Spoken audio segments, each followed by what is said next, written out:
এই শোনো না গো, আমাদের পুতুল ডায়েরি চ্যানেলটি সাবস্ক্রাইব করে পাশে থাকা বেল আইকনটি বাজিয়ে দিও প্লিজ। আর গল্পটি ভালো লাগলে অবশ্যই লাইক কমেন্ট করে শেয়ার করে দিও। হসপিটালের বেডে লালচে রোদ পড়েছে। জানালা দিয়ে আসতে চাওয়া সরাসরি রোদটাকে পর্দা আটকে দিয়েছে। নার্স এসে পর্দা সরিয়ে দিতেই চমকে চোখ খুলে ফেলল ডক্টর নাজমুল। অস্থির শ্বাস প্রশ্বাস তার সাথে ঘটা ঘটনা যাতে লোক জানাজানি না হয় সেজন্য সাইফ প্রথম দিন আর হাসপাতালে নেয়নি তাকে। কিন্তু তার শারীরিক যন্ত্রণা ক্রমশই অসহনীয় পর্যায়ে চলে যাচ্ছিল। শরীরের সূচালো ছিদ্র আর ঘাপড়ার ইনফেকশন সহ্য করা যাচ্ছিল না, আর শরীরের বিভিন্ন অংশ থেকে দফায় দফায় রক্তপোত ছড়তে দেখে ঘৃণা ধরে গেছে তার নিজেরই। এখন আর লোক জানাজানি হওয়ারও কিছু বাকি নেই, তাই উপায়ন্তর না দেখে গতদিন তার স্ত্রী তাকে হসপিটালে ভর্তি করিয়েছে। বেডে শোয়া অবস্থায় ডাক্তারের ভীতিগ্রস্ত মুখ দেখে নার্স বিরক্তি বাড়ল। ওষুধের বক্স থেকে সুচ বের করে তাতে ওষুধ তুলতে তুলতে বিড়বিড়িয়ে বলল, ঢং, পেশেন্টের সাথে শয়তানি করার সময় জানে ভয় করেনি, এখন পিঁপড়া চলার আওয়াজ পেলেও লাফিয়ে ওঠে। ডাক্তার জবাব দিল না। ব্যথাতুর শরীরটা কোনো মতে টেনে টুনে আছোয়া হয়ে বসল সে। নার্স তেমন বিরক্তিভর মুখ করেই তার হাতে ইঞ্জেকশন পুশ করল। ঘৃণা ভরে বলল, এইভাবে বিকল করে দেওয়ার চেয়ে মেরে ফেললেই তো পারতা। ছে, জেদে ডাক্তারের হাতের মুঠ শক্ত হয়ে আসছিল, তবে ব্যথার জন্য হয়ে উঠল না। সেদিন টের না পেলেও ওই দুই অবয়ব কি নিখুঁত অত্যাচার চালিয়েছে ধারণা হয়ে গেছে তার। সাইফ বলেছিল তাকে যখন পৌঁছে দেয় তার শরীরে নেশা জাতীয় দ্রব্যের উপস্থিতি ছিল।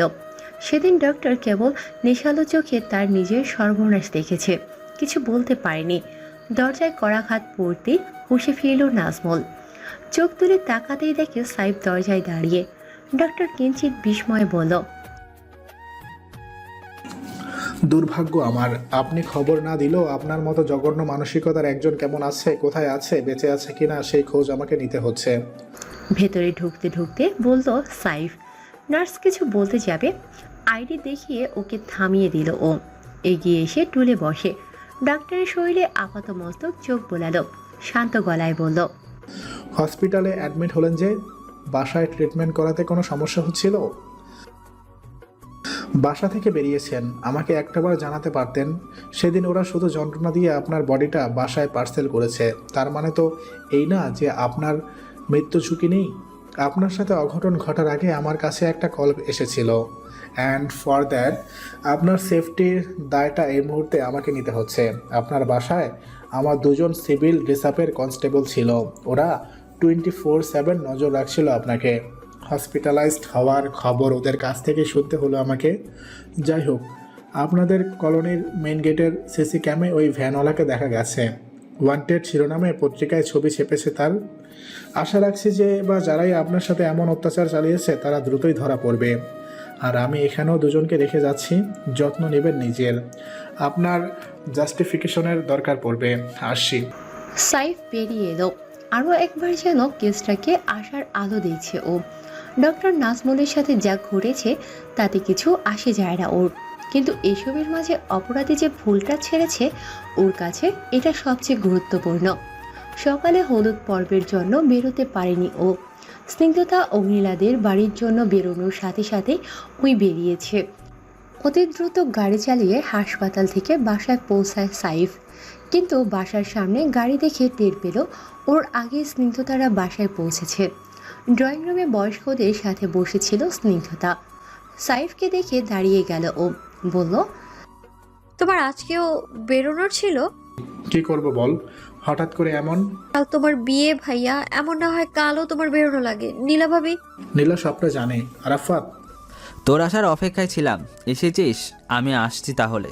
স্নিগ্ধতা দূরে দাঁড়ানো আরাফাতের দিকে এক দণ্ডের জন্য তাকিয়ে আবারও ভাইয়ের দিকে ফিরল। সাইফ বলল, আমি মানে তুই থাকছিস তো? কি আমার থাকা? কাল তোর বিয়েতে আমি থাকতে পারবো না। বলছিস কি তুই? মজা করছিস? সিরিয়াসলি, আর তুই আমাকে জোর করিস না প্লিজ, সত্যি এমার্জেন্সি, না হলে তোর বিয়ের ভোজ মিস দিতাম না আমি। দোয়া করি তোর বৈবাহিক জীবন সুখে হোক। সাইফ বোনের দিকে তাকালো এক পলক। স্নিগ্ধতার কথাতেই অগ্নিলাদের বাসায় পাঠিয়েছিল ও আরাফাতকে। তাহলে সেখানে কি কিছু ঘটেছে যাতে আরাফাত বিয়েতে থাকতে চাইছে না? আরাফাত দু ভাই বোনের দিকে তাকিয়ে অবস্থা পরখ করলো হয়তো, তারপর বলল, তুই ওর দিকে কেন তাকাচ্ছিস সাইফ? আমার সত্যিই কাজ পড়ে গেছে। আর স্নিগ্ধতা আর আমার না থাকা নিয়ে নিজেকে দোষারোপ করো না কেমন? তোমাকে গিল্টিনেস মানায় না, কেবল প্রশংসাই মানায়। আরাফাতের শেষের কথায় স্নিগ্ধতার প্রতি প্রেমের স্পষ্ট প্রকাশ। সাইফকে একটু আসছে বলে নিজের ঘরে চলে গেল স্নিগ্ধতা। সাইফ বোনের চলে যাওয়া দেখে হতাশার শ্বাস ফেলল, কিন্তু ঠোঁটের আশ্বস্তের হাসিটা বহাল রেখেছিল আরাফাত। বেশ কিছুক্ষণ সাইফের সাথে কথা বলে বেরিয়ে গেল ও। অতপর সেই কাঙ্ক্ষিত মুহূর্ত, সাইফ ও নীলার বিয়ে। ফুল সাজানো গাড়ি এসে চৌধুরী হাউজের সামনে দাঁড়ালো। বধূ বেশে অগ্নিলা তখন রোমের জানালায় দাঁড়ানো। এতক্ষণ মেয়েরা সব ওর কাছেই ছিল। বর এসেছে শুনে বেরিয়ে গিয়েছে সবগুলো। জানালা দিয়ে বাইরের আলো ফুল হাসি মুখগুলোর দিকে তাকিয়েছিল অগ্নিলা। তাদের সবার মাঝে সবচেয়ে নজর কাড়া শেরওয়ানি পরিহিত সাইফ, ওর হবু বর। সাইফের পর গাড়ি থেকে নামলো স্নিগ্ধতা আর অনু। অগ্নিলার বাবা অতি সৌজন্যের সাথে সাইফ, স্নিগ্ধতা আর ওদের সাথে বয়স্কদের স্বাগতম জানালেন। সাইফ এগোতে গিয়ে এক দফা উপরতলার দিকে তাকালো। অগ্নিলার সাথে চোখাচোখি হয়ে যায় ওর। সাদা কালো শাড়ি, মোটা কালো ফ্রেমের চশমাধারী মেয়েটার পরনে বর্তমানে উজ্জ্বল লাল বেনারসি, গায়ে ওড়না। ওকে দেখতে গিয়ে গতি কমে আসছিল সাইফের। পাশ থেকে অনু ফিসফিসিয়ে বলে উঠল, আর কিছু সময় পর পুরো মানুষটাই আপনার সারাফ ভাই। আগ্রহ কিছু তো অবশিষ্ট রাখুন।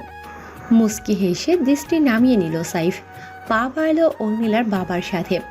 মেহরুন আর ওর ভাই বোনেরা সদরে নিয়ে গেল সাইফকে। গেটিং নিয়ে উর্মিলার বারণ আছে, কোনো রকম ঝামেলা চায় না ও বিয়েতে। তাই সোজা স্টেজের দিকে নিয়ে গেছে সবাই সাইফকে। অনুও শায়েরির সাথে এগিয়েছে। স্নিগ্ধতা হেসে ওপরতলা অগ্নিলার দিকে তাকালো, কিন্তু পরপরই চেহারার হাসিটা কমে আসলো ওর। এতটা দূর থেকেও ও স্পষ্ট দেখতে পেল অগ্নিলার চিকচিক করছে। স্নিগ্ধতার চোখ মুখ উদাসীন হওয়ার আগে কেউ বলে উঠল, চাঁদের দিকে ওভাবে তাকিও না চন্দ্রমুখী, তুমি তাকালে সে লজ্জা পেয়ে মেঘের আড়াল হবে, চারপাশ আধারে ঢেকে যাবে। পাশ ফিরল স্নিগ্ধতা। ওর পাশে সারাপ দাঁড়িয়ে, পরনে কালো পাঞ্জাবি, সাদা পাজামা, গোটানো বড় হাতা। সাইফ পেছন দিয়ে দু হাত রেখে আকাশের দিকে তাকিয়ে। স্নিগ্ধতা ওর দিকেই তাকিয়ে রইল। বিয়ের অনুষ্ঠানে কালো কে পড়ে? তারপরে সবার মাঝে এই লোকটাকে বরাবরের মতোই আকর্ষক লাগছে যেন। সারাপ আর চোখে ওর দিকে তাকালো একবার, তবে স্নিগ্ধতার হেলদোল নেই। ওর দিকে পুরোপুরিভাবে ঘুরে কিছুটা ঝুঁকে দাঁড়ালো সারাফ। স্নিগ্ধতার চোখের নিচ দিক ছুঁয়েই একটুখানি কাজল লাগালো কনিষ্ঠ আঙুলে। তারপর ওর কানের পিছনে ঘাড়ে আঙুল ছোঁয়ালো। শিহরণের চোখ বন্ধ করে নিল স্নিগ্ধতা। সারাপ ওর বন্ধ চোখ জোড়া তাকিয়ে দেখলো কিছুক্ষণ, তারপর সোজা হয়ে দাঁড়িয়ে বলল, সারাফের ব্যক্তিগত চাঁদে কারো নজর না লাগুক। চাঁদের গায়ের কালো দাগই তো তার কলঙ্ক সারাফ, নজর লাগার কি আছে? সারাফ আরেকবার আপাতমস্তক দেখে নিল স্নিগ্ধতাকে। গাড়ি থেকে নামার পর থেকেই এই উজ্জ্বল অবয়বে দৃষ্টি আটকেছে ওর।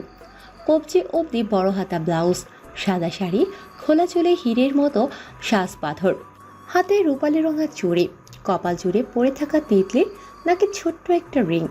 স্নিগ্ধতার ঠোঁট আজ লিপস্টিকের ছোঁয়া পেয়েছে, আর চোখ কাজলের। দৃষ্টি এমন শান্তি ছেড়ে অন্য কোনো দিক তাকানোর কথা মনেই হয়নি ওর। সারাপর মুগ্ধ চাহনি বহাল রেখে বলল, সে কলঙ্ক সমেতে চাঁদ অপরূপা, তাই তো নজর লাগার ভয়টা বেশি। স্নিগ্ধতা আর জবাব দিল না। সামনে উকি দিয়ে দেখলো সবাই এগিয়েছে। সারাপ সরে দাঁড়ালো, হাত বাড়িয়ে পথ দেখিয়ে দিল স্নিগ্ধতাকে। স্নিগ্ধতা পা বাড়ালো, ওর পিছনে এগুলো সারাফও।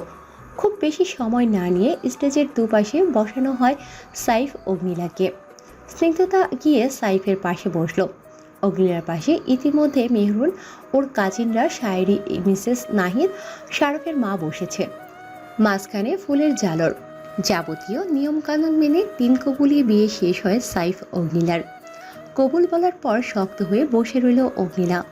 সামনে তাকিয়ে দেখে ফুলের ঝাড়রের ওপাশে সাইফের হাসি মাখা মুখ।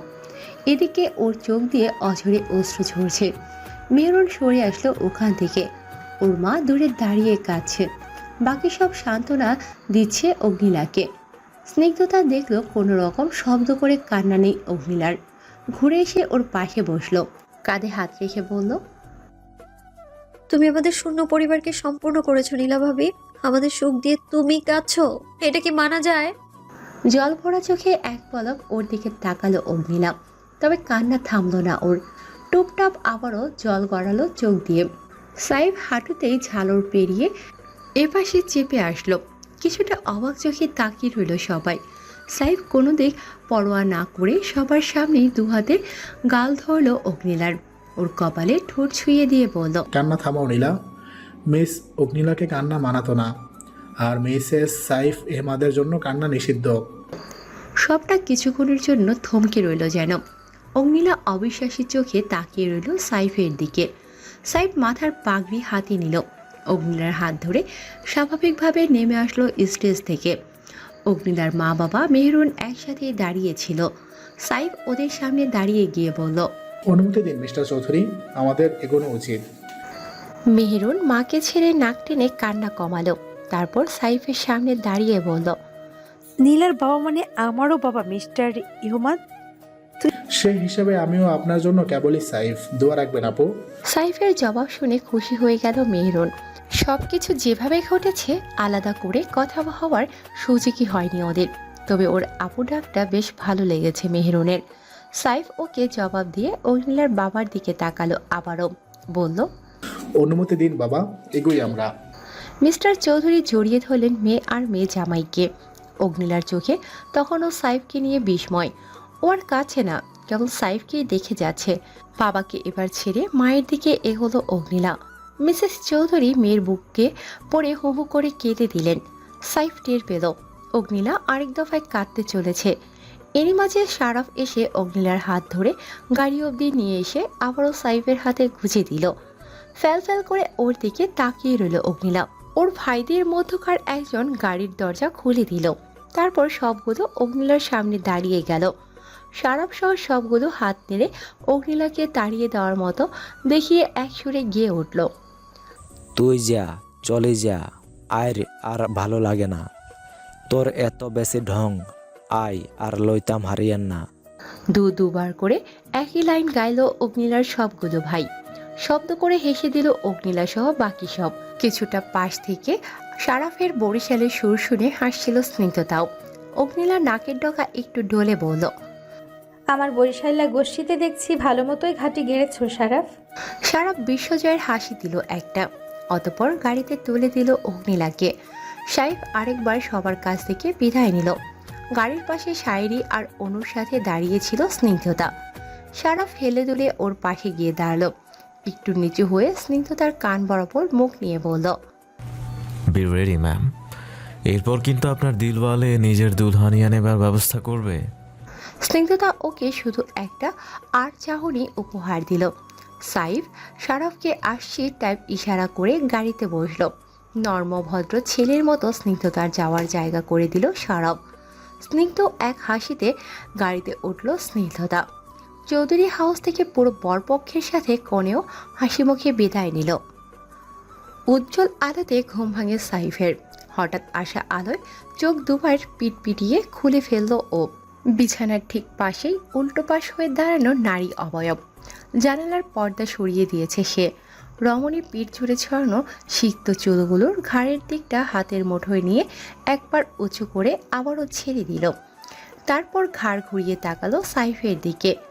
অগ্নিলার সদ্য স্নান চেহারা দেখেই হাসি ফুটল সাইফের চেহারায়। আড়মোড়া ছেড়ে দুহাত মাথার নিচে নিয়ে বলল, নতুন বাসায় ঘুম কেমন হয়েছে নীলা ম্যাডাম? কেউ আপনার ঘুমে ডিস্টার্ব করেনি তো? অগ্নিলা জবাব দিল না। পিঠের সবগুলো চুল ঘাড়ের এক পাশ দিয়ে সামনে ঠেলে দিল নিজের। তারপর এগিয়ে এসে সাইফের দিক ঝুঁকে ওর বুকের উপর থাকা চাদর সরিয়ে দিল। ওর গলার আশেপাশে উন্মুক্ত বুকে থাকা ছোট ছোট আঁচড়ের দাগগুলিতে আঙুল চালিয়ে বলল, নতুন আসামির আগমনে আপনার ঘুম কেমন হয়েছে ইন্সপেক্টর? কেউ আবার আপনাকে বশবর্তী পেয়ে বসে আঘাত টাঘাত করেনি তো? হেসে দিয়ে অগ্নিলার হাত ধরে ফেলল সাইফ। উঠে বসে মৃদু টানে কাছে টেনে নিল ওকে, পেছন দিক থেকে জড়িয়ে ধরে ওর ব্লাউজের ফাঁকে থাকা উন্মুক্ত ঘাড়ের ক্ষততে ঠোঁট ছুঁয়ে বলল, হয়েছি তো, বেশ ভালো মতোই আহত হয়েছি, আর প্রতিঘাত করার জন্য আমি একদমই সরি নই। সাইফের দিকে আর চোখে তাকালো অগ্নিলা। চোখাচোখি হতে একসাথে হেসে দিল দুজনে। অগ্নিলা নিজেকে ছাড়িয়ে নিয়ে উঠে দাঁড়ালো, ড্রেসিং টেবিলের সামনে গিয়ে চুলে চিরুনি চালিয়ে বলল, পুলিশের কাজ আইন রক্ষা, প্রতিঘাত বা শাস্তি কোনোটাই করতে পারো না তুমি। যদি আসামিটা এমন ব্যক্তিগত হয় তার জন্য আমার ব্যক্তিগত নিয়ম প্রযোজ্য নয় কি? হয়েছে হয়েছে, সকাল সকাল আপনাকে আর রবীন্দ্রনাথ হতে হবে না।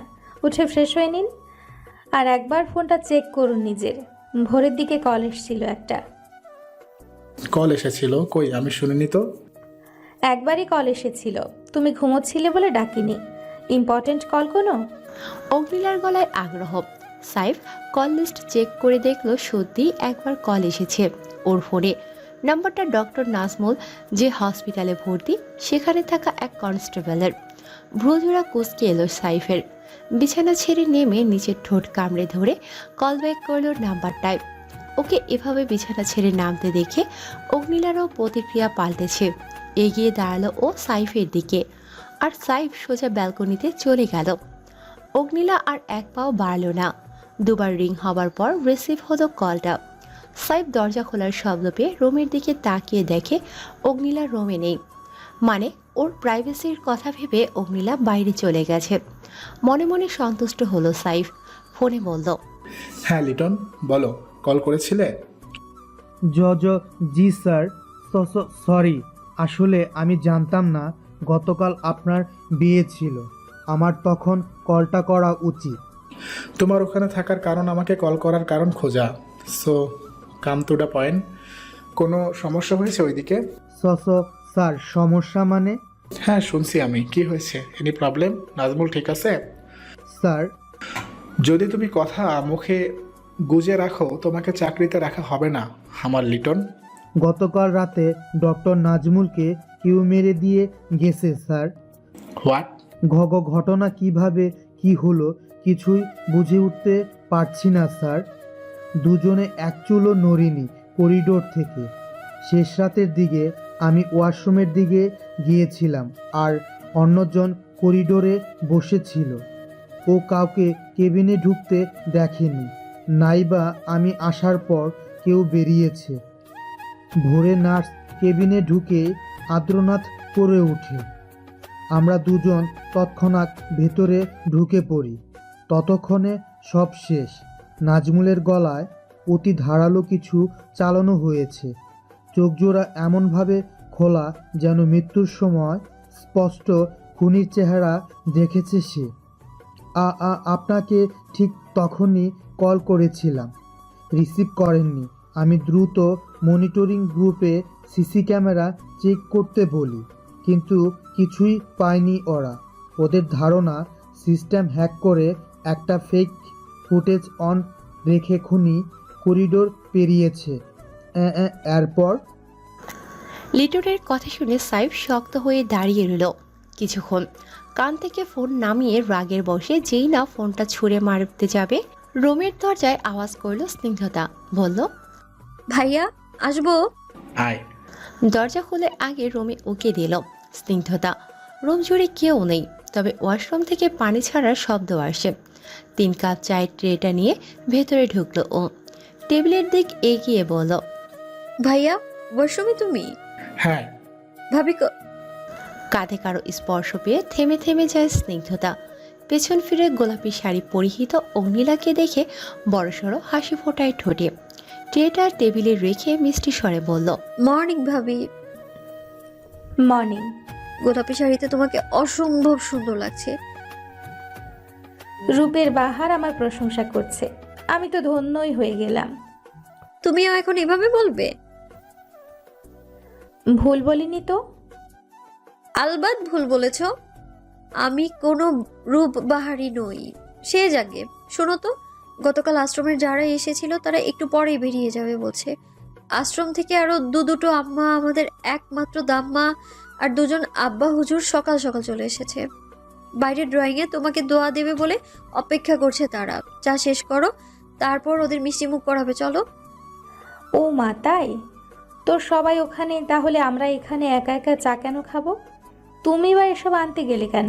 আমি তো ওরা আপাতত চায়ের সাথে তোমাকে কি কি দোয়া দেবে সেই নিয়ে নিজেদের মাঝে গোপন বৈঠকে আছে। আর ওখানে এখন আমার তোমার ভাইয়ার যাওয়া নিষেধ। তাছাড়া এইসব তো বাহানা। অ্যাকচুয়ালি আমি জানতে এসেছিলাম এই ঘরে, এই বাসায় একটা পুরো রাত থাকতে তোমার কোনো প্রবলেম হয়েছে কিনা। ফটাফট বলে দাও তো, তোমাকে কেউ কোনোভাবে ডিস্টার্ব করেছে কিনা? তোমার ভাইয়ার ফোনের রিংটোন ব্যতীত সব কিছুই ঠিক আছে, ওটার জন্য একটু হয়েছে ডিস্টার্ব। হাসছিল দুজনে। এরই মাঝে সশব্দে খুলে গেল ওয়াশরুমের দরজা। কিছুটা চমকে ভাইয়ের দিকে তাকালো স্নিগ্ধতা। সাইফ চুলে তাওয়াল চালাতে চালাতে কাভারের দিকে এগোলো। টি শার্টের উপর একটা শার্ট পরে নিয়ে শার্টের হাতা গোটাতে গোটাতে বলল, নীলা, আম্মা আব্বা হুজুর সবাইকে নিয়ে ব্রেকফাস্ট লাঞ্চ করে নিস টুকি। আমার ইমার্জেন্সি আছে, বেরোচ্ছি। স্নিগ্ধতা অগ্নিলার দিকে তাকালো। অগ্নিলার চেহারায় অদ্ভুত একটা হাসি। হাসিটা নিজের ভাগ্যের উপর তাচ্ছিল্যের নাকি সাইফের কাজের প্রতি ডেডিকেশন দেখে মুগ্ধতার, সেটা বুঝে উঠতে পারল না ও। বিয়ের পর আজকে প্রথম দিন ওদের, আর রাতটা পোহাতে ওর বোর কাজে বেরিয়ে পড়েছে।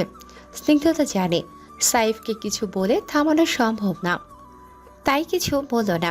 অগ্নিলাকে কিছু বলতে যাবে, অগ্নিলা এগিয়ে গিয়ে মানিব্যাগ আর গাড়ির চাবি এগিয়ে দিল সাইফকে।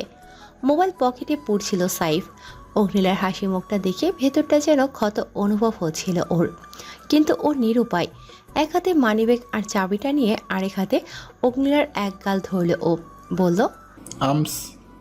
Never be sorry to me Saif, never. ওই শব্দটা তোমার জন্য না, এসো।